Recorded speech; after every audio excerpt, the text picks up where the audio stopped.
All right.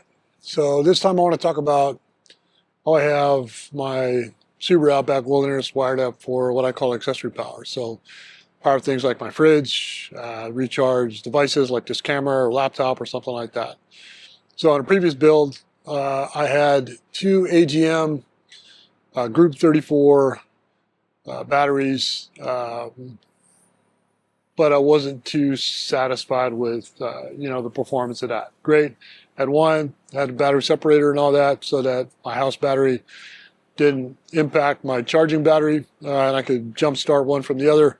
But at the end of the day, it just didn't give me the longevity of what I thought I would get, what I expected to get in terms of power. So I had a Dometic 55 IM fridge plugged into that, and I'd get about 12, maybe 14 hours worth of battery before the fridge would cut off, even at its lowest settings for a low battery warning or low voltage warning. So that was not as good as I expected. I expected to get a little more out of that.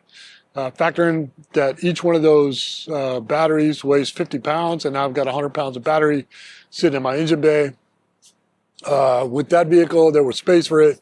And I had a lift on it, stiffer springs and all that to account and accommodate that, but I don't have that in the Subaru Outback. There's just not enough space for that kind of architecture. So I had to look at other alternatives. So for me, what I ended up doing was getting an Ecoflow Delta 2, which is about a little over 1,000 watt hours.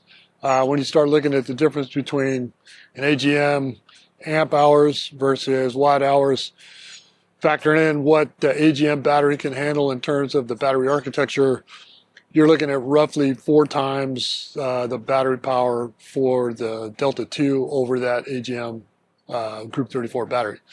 So that seemed like a much better alternative to me. So I got an extra battery, great. Some people call them solar generators, however you want to call it. I have solar that I can plug into that, which is great, but how do I recharge it if I'm on the move or I've been, for a day or two camping and I want to recharge the battery without going anywhere? So I got an alternator charger also from Ecoflow. So that's what I want to talk about specifically is how did I hook up my Ecoflow 800 watt alternator charger, and then what can I do with it? The other thing I did related to Ecoflow is, if you've seen my other videos on my Instagram, is I also have an Ecoflow 35 liter fridge that has an internal battery, and that internal battery will run that fridge for a day, little over, which is great. Works perfect, and I don't have to plug it into anything. I just put the battery in, and we can go do whatever we want. So if we've got a day trip or we're making a Costco run or something like that, and we need a fridge, I don't have to worry about hooking up anything. I can literally just plug the battery in, throw the fridge in the car after it's cooled off, and we're ready to roll. So that's good. And that Ecoflow alternator charger also has the ability to plug in directly and charge the battery in the Ecoflow fridge. So stick with the same, architecture or, whatever company, so that everything works together and it works great. So let's talk about, and I'll show you what I did with the Ecoflow alternator charger and how I have it rigged up. It's a little bit different because of some of the idiosyncrasies of the Outback, and I'll point those out.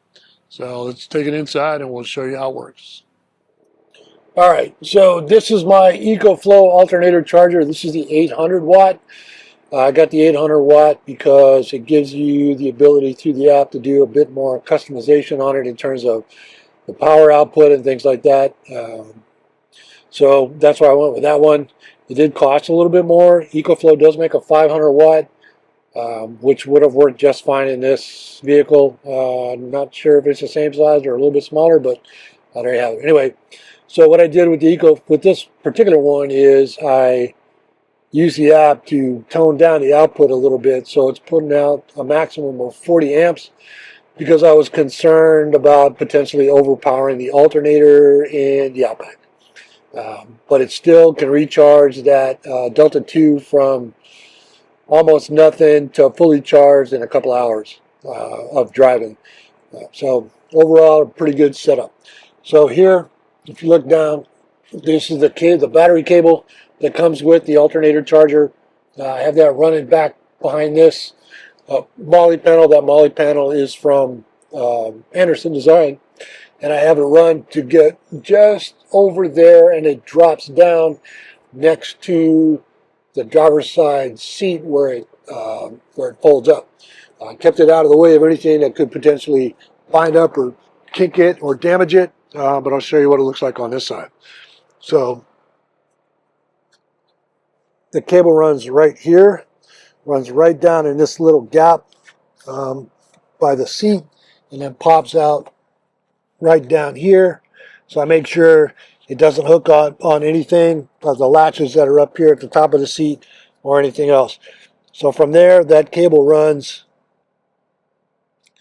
over this way, and then it tucks up underneath this kick plate that sits underneath the passenger side, the driver's side rear passenger. So this panel does come off.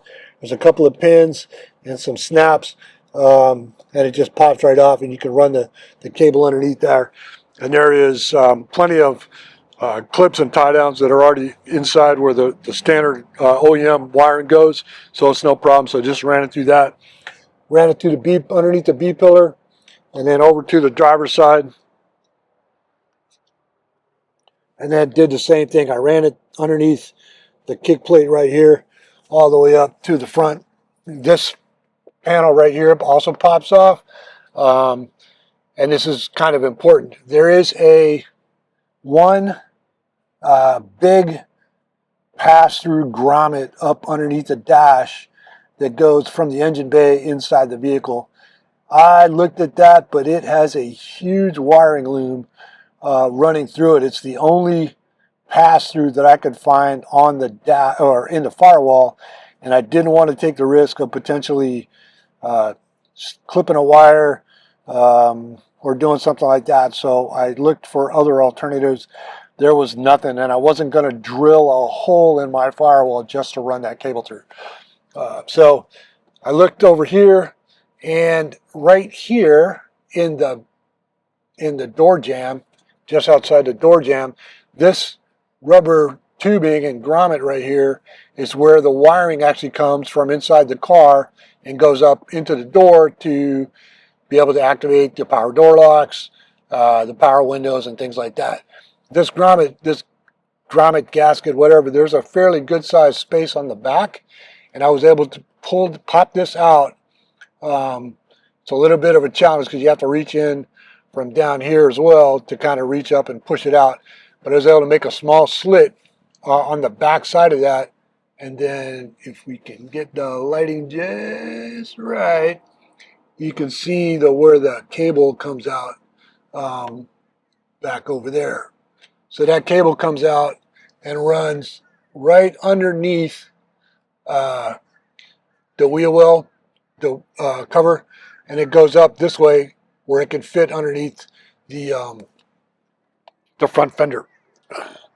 Because once you pull some of these clips out down here very carefully, you can actually remove this cover so that you can reach up underneath here and then route that cable up over this way. So underneath here, that wiring comes out up underneath here like this, and then runs underneath this panel right here, which just pops off from these three clips right here, and then I just run it through there. You can see kind of what here, it may not be the nicest looking thing, but it works really well and I'm happy with it. So this is just some extra rubber tubing that I'll split, and I did the same thing with that.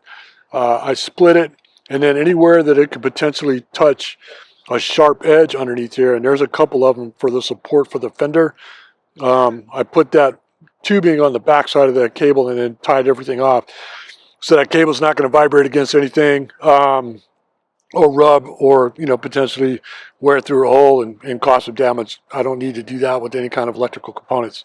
So that all runs over here and then connects over to the battery. Right here in the roughly the center, driver's just a little bit over on towards the driver's side. This is that big giant grommet that I was talking about. So this black plastic right here comes in from the passenger side, and this part down here, it's a little bit hard to see, but it actually comes up like that. That's all the OEM wiring for pretty much everything inside the car. And trying to punch a hole through this, I was a little bit nervous that I might clip something. And so I went to the route that I did. So hope that answers any questions for you. If you have any, shoot me a note, drop me a comment, and I will do my best to answer them. In the meantime, y'all have a good one. Tight Necks, out.